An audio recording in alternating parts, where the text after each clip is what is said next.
केपी ओली अझै पनि सुध्रेनन् साथीहरू। पहिला यो भिडियो हेर्नुस्। आगो लगाएर पुगेन सम्पत्ति विवरण, खरानी छ उठाएर लैजा सरकार। के को सम्पत्ति विवरण? अरू कसैले बयान दिए पनि म चाहिँ बयान दिन्न।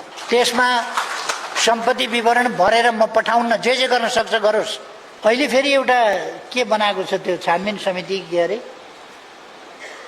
सम्पत्ति शुद्धिकरण निवारण सम्बन्धी के बनाएको छ क्या। त्यो आयोग कि समिति के हो? त्यो कुनै संवैधानिक आयोग समिति केही पनि होइन।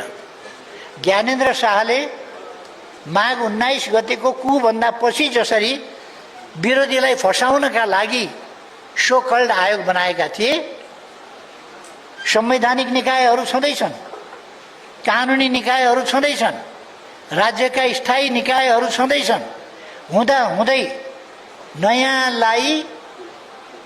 नयाँलाई छानबिन नगर्ने, सेनालाई छानबिन नगर्ने, खोइ कसलाई छानबिन नगर्ने, केपी ओली र रमेश लेखकलाई फसाउने अथवा पुराना पार्टीका मान्छेहरू जसलाई पर्छ तिनीहरू जसलाई चाहिन्छ त्यसलाई फसाउनका लागि यो आयोग बनाएको। फेरि पनि म भन्न चाहन्छु, यस्ता आयोगलाई हामी मान्यता दिँदैनौँ। अरू कसैले बयान दिए पनि म चाहिँ बयान दिन्न। त्यसमा सम्पत्ति विवरण भरेर म पठाउन्न, जे गर्न सक्छ गरोस्।